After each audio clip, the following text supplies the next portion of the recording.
now I am going to take a class on your 11th unit, that is Japan and Brazil through a traveler's eye.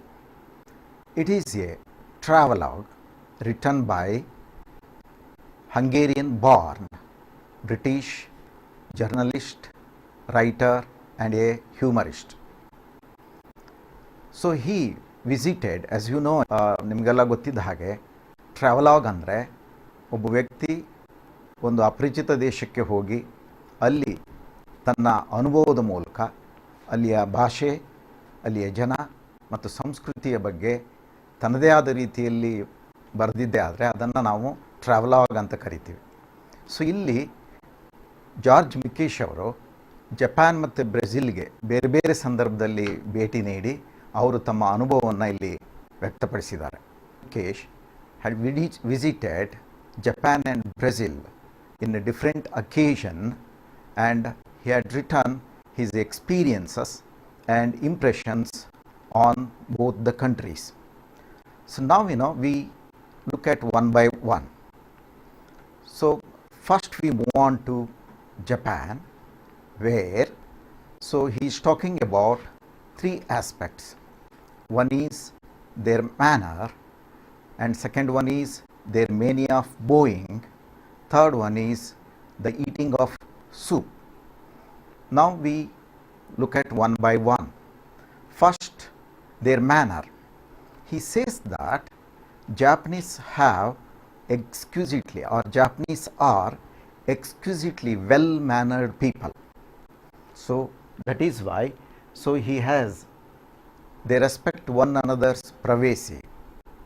So that is why that privacy, it substitutes, they respect one another privacy. Courtesy has double function. Courtesy substitutes privacy. For that, he has given an example of a telephone receiver.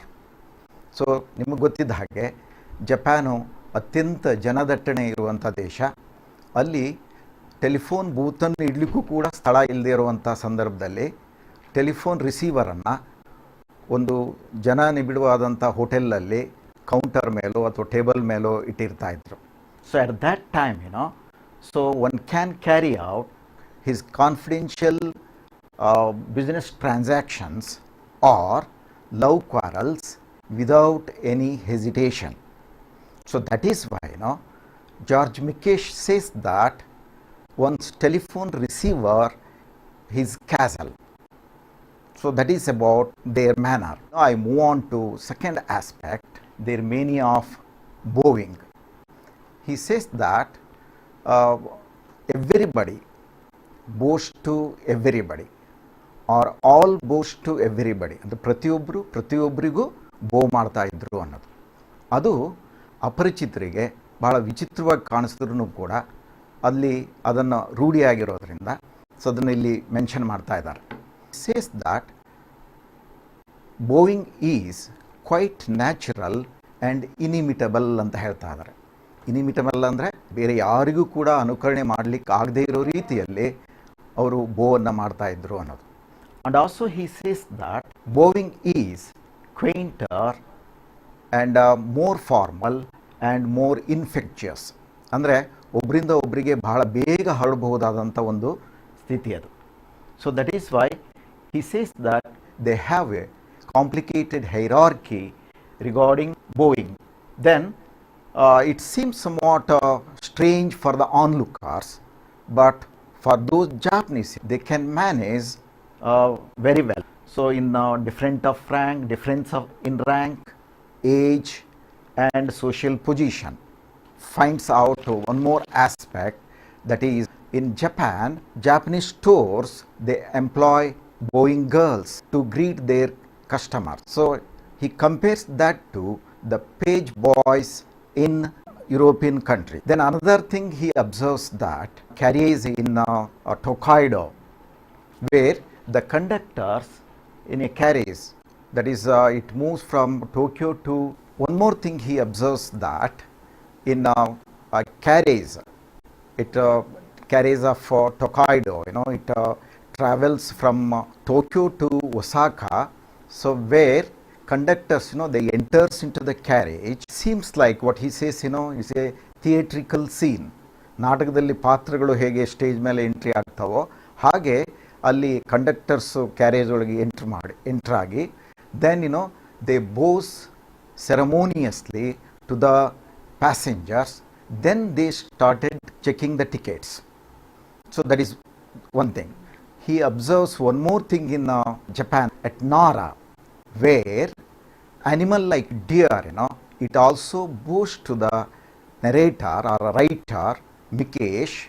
So before it taking the food packet, then he says that even animals, they imitate the people. ಅಂದರೆ ಪ್ರಾಣಿ ಕೂಡ ಮನುಷ್ಯನನ್ನು imitate ಮಾಡುವಷ್ಟು ಆ ಬೋವಿಂಗಲ್ಲಿ ಬಹಳ ಪ್ರಚಲಿತ ಆಗಿತ್ತು ಅನ್ನೋದನ್ನು ನಾವಿಲ್ಲಿ ನೋಡ್ತಾ ಇದ್ದೀವಿ. Then one more interesting scene he says that people at bus stand, so where, so very humorously he says that people at bus stand, that is what he says, they bowing gentlemen. He mentions bowing gentlemen, they bow ceremonious serenity, but those gentlemen transform into savages when bus arrives. ಅಲ್ಲಿ ಆ ಬೋಯಿಂಗನ್ನು ಎರಡೂ ರೀತಿಯಲ್ಲಿ writer ಪ್ರತಿಪಾದಿಸ್ತಾ ಇದ್ದಾರೆ, ಒಂದು positive ಮತ್ತು negative ಆಸ್ಪೆಕ್ಟನ್ನು. Then last thing he observes that is, as far Mikesh is concerned, he says that eating soup is very dangerous in Japan because while eating soup one has to make a fearful noise. It shows the appreciation. So here, being a European, it is difficult to follow for the writer. So that is why he is treated as an ill-mannered loud. So these are all the things about Japan. So now I move on to traffic in Brazil. It says that Brazilians are very slow when they are walking. ಅಂದರೆ ಅವರು ನಡ್ಕೊಂಡು ಹೋಗಬೇಕಿದ್ರೆ ಅವರು ತಮ್ಮ ಗುರಿಯನ್ನು ಮುಟ್ತಾರೋ ಇಲ್ವೋ ಅನ್ನೋ ಸ್ಥಿತಿಯಲ್ಲಿ ಅವ್ರು ಅಷ್ಟು ನಿಧಾನವಾಗಿ ನಡ್ಕೊಂಡು ಹೋಗ್ತಾ ಇರ್ತಾರಂತೆ. But when they get steering wheel, no speed is enough for them. ಅಂದರೆ ಎಷ್ಟು ವೇಗವಾಗಿ ಕಾರ್ ಚಲಿಸಿದ್ರೂ ಅದು ಕಡಿಮೆ ಆಗ್ತಾ ಇತ್ತು ಅನ್ನೋದನ್ನು ಇಲ್ಲಿ ಹೇಳ್ತಾ ಇದ್ದಾರೆ. Then one more thing he observes in Brazil that those people like beauty in their surroundings. For that they decorate their pavements black mosaics. So usually they do morning walk, and also ambulatory exercises. For that usually they decorate those pavements. For that he has given the example of Copacabana. In Copacabana, pavements are decorated with black mosaics. Then he says that cars are very expensive in Brazil because of heavy import duty. Even though they have the craze of having their own car, driving it. That is why number of vehicles is growing leaps and bounds. That is why pedestrians' life is more hazardous in Brazil. Number of vehicles is growing leaps and bounds. That is why he says that the life of the pedestrians more hazardous. Then he observes that the war between the pedestrians and the drivers and between the drivers. The pedestrians and the drivers, ಅಂದರೆ ಪಾದಚಾರಿಗಳು ಮತ್ತು ಡ್ರೈವರ್ಗಳ ಮಧ್ಯೆಯಲ್ಲಿ ಒಂದು ರೀತಿಯ ಯುದ್ಧ ಆಗ್ತಾ ಇತ್ತು ಅಂತ. ಅಂದರೆ ಡ್ರೈವರ್ಗಳು ಪಾದಚಾರಿಗಳು ರಸ್ತೆಯನ್ನು ಇಳಿಯೋದನ್ನೇ ಕಾಯ್ತಾ ಇದ್ದರು, ಅವರಿಗೆ ಏನಾದರೂ ಮಾಡಿ ಅವ್ರ ಮೇಲೆ ಕಾರನ್ನು ಹತ್ತಿಸ್ಬೇಕು ಅನ್ನೋ ದೃಷ್ಟಿಯಿಂದ. So that is why it is very dangerous for those pedestrians. Now he says that the war between the drivers, it is murderous but good tempered. There is no mad hooting between the drivers. They smile amicably each other.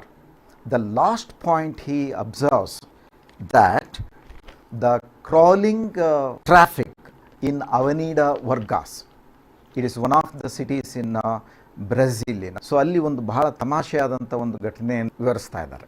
So ಅಲ್ಲಿ ಒಬ್ಬ ವ್ಯಕ್ತಿ ರಸ್ತೆಯ ಒಂದು ಕಡೆ ನಿಂತ್ಕೊಂಡಿರ್ತಾನೆ. Traffic ಸಿಕ್ಕಾಪಟ್ಟೆ ಇರುತ್ತೆ, ಅಂದರೆ crawling traffic ಅಂತ ಇಲ್ಲಿ ಫ್ರೇಸನ್ನು ಬಳಸಿರೋ ಅಂಥದ್ದು. ಸೊ ವೆಹಿಕಲ್ಸ್ ಭಾಳ ಫಾಸ್ಟಾಗಿ ಮೂವ್ ಆಗ್ತಾ ಇರುತ್ತೆ.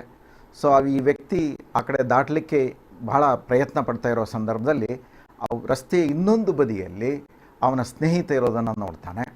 ಸೊ ಆವಾಗ ಅವನನ್ನು ಕೂಗಿ ಕೇಳ್ತಾನೆ, ನೀನಲ್ಲಿ ಹೇಗೆ ಹೋದೆ ಅಂತ.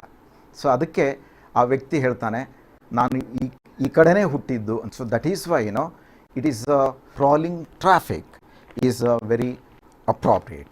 So these are all the points we can see in this part, in this unit. So now you have some more important, some of the questions they are, so who are exquisitely well mannered people? Obviously the answer is Japanese. Then second one, what is considered as one's castle? That is, answer is one's telephone receiver. Then what is the mania the Japanese have? Answer is Boeing is the mania. Whom do the Japanese stores employ? The Boeing girls. Then which animal bows to Mikesh in Japan? Answer, the deer. What is the sign of appreciation while eating soup? It is, answer is making a fearful noise. What are extremely expensive in Brazil? The answer is cars. So these are all the 1 mark questions. So you may be asked some more questions, Then 4 mark question is concerned. The Japanese follow a complicated hierarchy in Boeing. How is this represented by Mikesh? Then second one, explain the traffic in Brazil. So these are all the questions may be asked. So that is why for these questions answer, for 4 marks question, you have to answer all the points which I mentioned in my class. Another question, that is question number 24, writing answering the passage. So this question comes under comprehension section. Okay. So here you know that this is the only question in your question paper. It carries 10 marks. ಸಾಮಾನ್ಯವಾಗಿ ನಾವು ಗಮನಿಸುವಂಥದ್ದಂದರೆ ಗ್ರಾಮಾಂತರ ವಿದ್ಯಾರ್ಥಿಗಳು ಇದು ಸ್ವಲ್ಪ ಕಷ್ಟ ಆಗ್ಬೋದು ಅನ್ನೋದು. ಯಾಕಂದರೆ ಇದು ಲೆಂದಿ ಪ್ಯಾಸೇಜ್ ಇರುತ್ತೆ. ಸೊ ಅದನ್ನು ಓದೋದೇ ತುಂಬ ಕಷ್ಟ ಆಗಿರೋದ್ರಿಂದ ಓದಿ ಆನ್ಸರ್ ಮಾಡೋದು ಸಾಕಷ್ಟು ಸಮಯವನ್ನು ತೆಗೆದುಕೊಳ್ತದೆ. The method of answering is, as you know, first you have to look into the key points in the passage. So you usually you have to follow 2 readings. First you must read the passage as a whole. Then you have to read to the questions. By reading the question, you have to pick out the answers by reading the passage for the second time. Second one, so usually the students commit the mistake writing of question numbers. ನಿಮಗೆ ಗೊತ್ತಿದ್ದ ಹಾಗೆ ಇದು question number 24. So ಅಲ್ಲಿ ಒಟ್ಟು ಸಬ್ questions ಇರುತ್ತೆ, A to J ಇರುತ್ತೆ. So ಇಲ್ಲಿ ಸಾಮಾನ್ಯವಾಗಿ ವಿದ್ಯಾರ್ಥಿಗಳು ಮಾಡೋದೇನು ಅಂದರೆ 24, 25 ಅಥವಾ 1, 2, 3, 4, 5 ಹೀಗೆ ಬರೆಯೋ ಸಾಧ್ಯತೆ ಇರುತ್ತೆ. ಸೊ ಹಾಗೆ ಮಾಡಬಾರ್ದು. ಸೊ ಅಲ್ಲಿ ಯಾವ ಕ್ವೆಶನ್ ನಂಬರನ್ನು ಕೊಟ್ಟಿರ್ತಾರೋ ಅದೇ ಕ್ವೆಶನ್ ನಂಬರನ್ನು ನೀವು ಬರೀಬೇಕು. 8 questions, 8 questions, those questions are about the passage. Then 2 questions on language unit aspects. One is usually ಸಾಮಾನ್ಯವಾಗಿ ನಾವು ಗಮನಿಸೋದೇನು ಅಂದರೆ ಅಲ್ಲಿ ಯಾವುದೋ ಒಂದು ಶಬ್ದ ಇರುತ್ತಲ್ಲ ಅದರ ಮೀನಿಂಗನ್ನು ಬರೀಲಿಕ್ಕೆ ಕೊಡುವಂಥದ್ದು. ಇನ್ನೂ ಒಂದು ಅಲ್ಲಿ ಪ್ರಿಫಿಕ್ಸ್ ಮತ್ತು ಸಫಿಕ್ಸನ್ನು ಸೇರಿಸೋದ್ರ ಮೂಲಕ ಆ್ಯಂಟೋನಿಮ್ ಅಥವಾ ಸಿನಾನಿಮನ್ನು ಬರೀಲಿಕ್ಕೆ ಕೊಡುವಂಥದ್ದು. ಆಮೇಲೆ ಇನ್ನೂ ಸಾಕಷ್ಟು ಸಂದರ್ಭದಲ್ಲಿ ನಾವು ನೋಡೋದೇನು ಅಂದರೆ ಅಲ್ಲಿ ಪ್ಯಾಸೇಜ್ನ ಟೈಟ್ಲನ್ನು ಬರೀಲಿಕ್ಕೆ ಕೊಡುವಂಥದ್ದು. ಸೊ ಹೀಗೆಲ್ಲ ಇರುತ್ತೆ. ಸೊ ಹಾಗಾಗಿ you have to read carefully because the question contains 10 marks. So no doubt easily you can get 10 marks, 10 out of 10. So that is why be careful. Thank you.